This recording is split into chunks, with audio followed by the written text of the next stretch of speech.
Conflict and Courage, a daily devotional with Christian Berdahl. Hello, friends. Thank you for joining us. It's been a joy to come and be in your home or your car or on your device, wherever you may be viewing this. It's been a joy to be with you, and thank you for the encouraging notes and sometimes notes of correction. Thank you. Actually, what's funny to me, we recently had actually a couple of you reach out and say, "Oh, we like little Ember's outfits," and she does wear some really cute little outfits.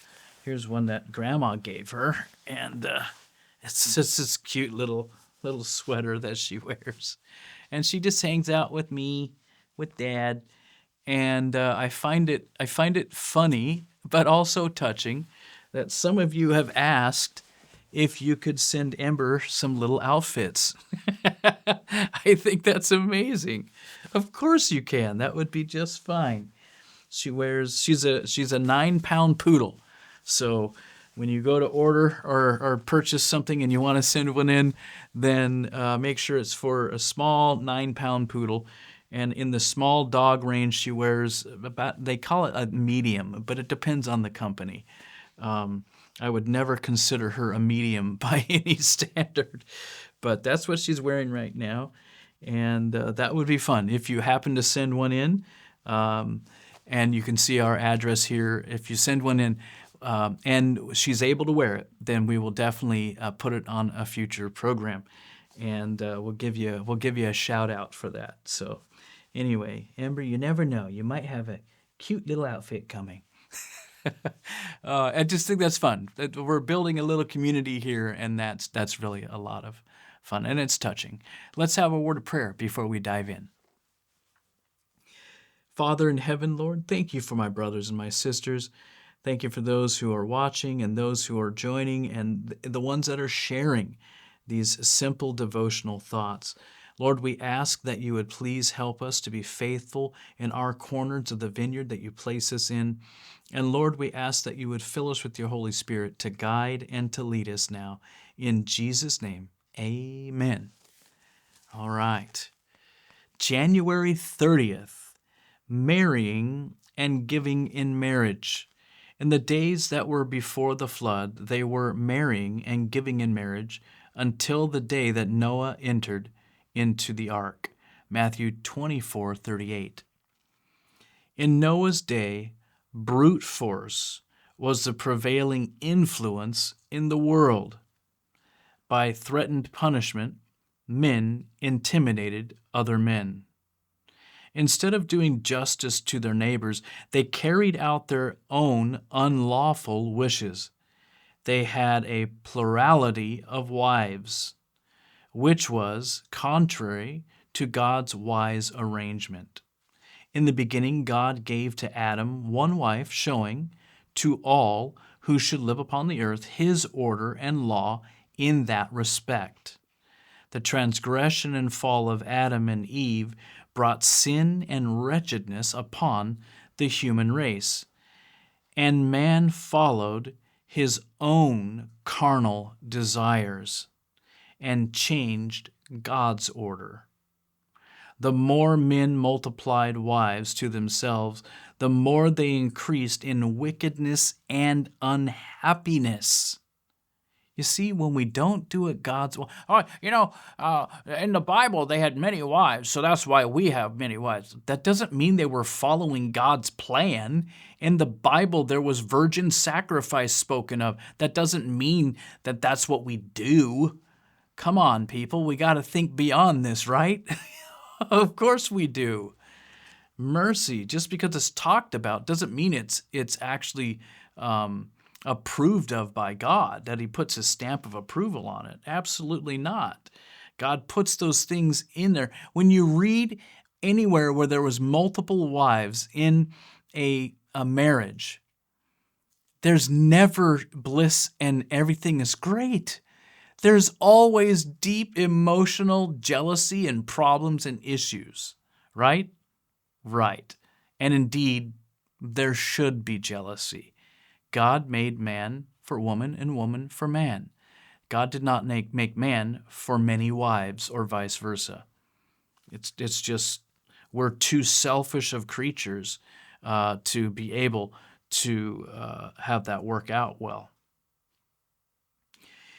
If one chose to take the wives or cattle or anything belonging to his neighbor, he did not regard justice or right, but if he could prevail over his neighbor by reason of strength or by putting him to death, he did so and exulted in his deeds of violence. Yeah, that's what it was like before the flood. They loved to destroy the lives of animals.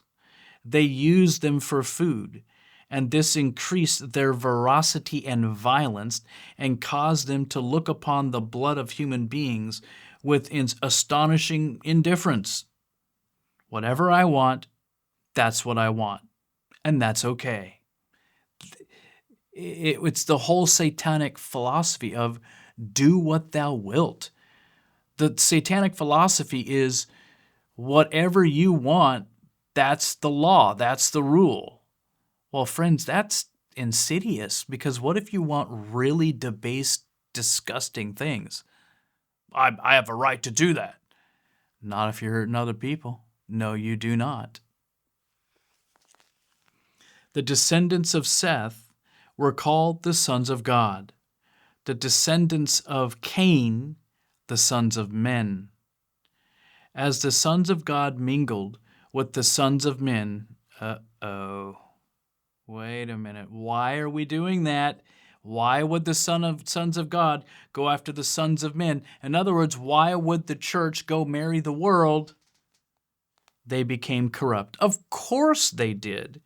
And by intermarriage with them, lost, through the influence of their wives, their peculiar, holy character, and united with the sons of Cain in their idolatry.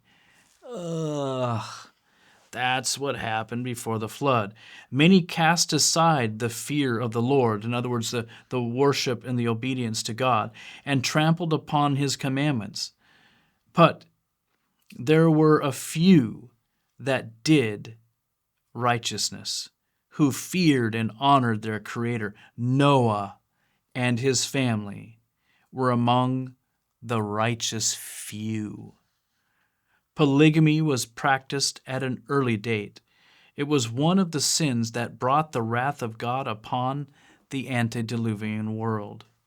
It was Satan's studied effort to pervert the marriage institution, to weaken its obligations and lessen its sacredness.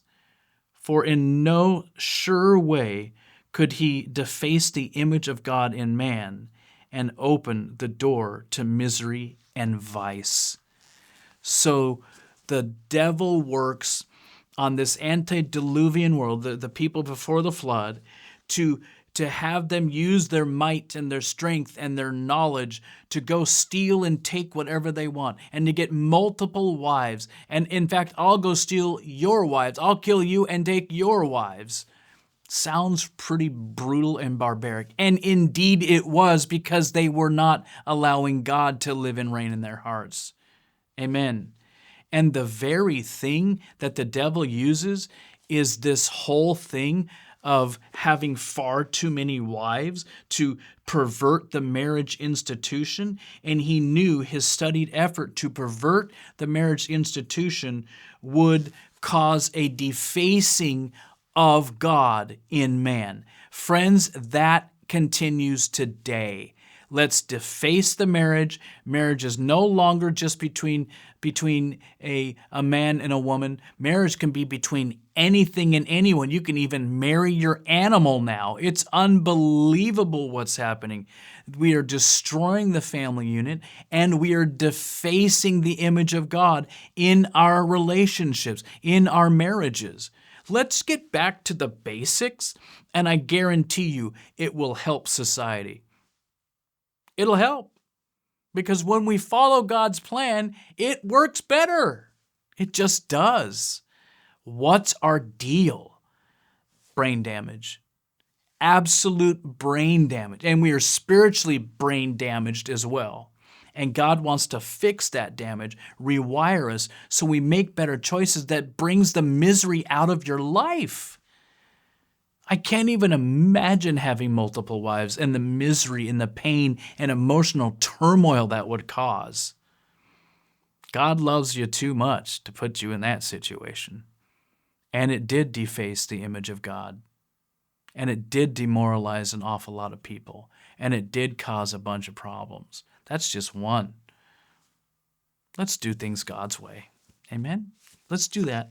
And let's not be marrying and giving in marriage and taking other people's wives and sleeping around and doing all this stuff that happens. It does not no one any good. Maybe for you in that moment because of lust or passion, but it's fleeting and it's gone, and it creates a ripple of destruction. That's what's happening all over the place. When we live outside of God's commands and God's boundaries and His guide rails, we're living in dangerous territory. In fact, what's really crazy is as bad as that antediluvian world was in the days of Noah, we're told it's going to be like that again, but even worse. So we better be connected. We better have a real, genuine connection with Christ, or friends, we'll be swept away too. So let's stay in the Word. Let's stay on our knees. Let's stay in an attitude of prayer. God bless you. Have an amazing day hidden in Christ. We'll see you tomorrow. We hope you have been blessed by today's devotional thought. Shepherd's Call Ministry is a faith-based ministry made possible by the generous gifts of viewers like you. Visit shepcall.org for updates, our current and upcoming projects, and online giving. Until next time, may we each respond to the Shepherd's Call.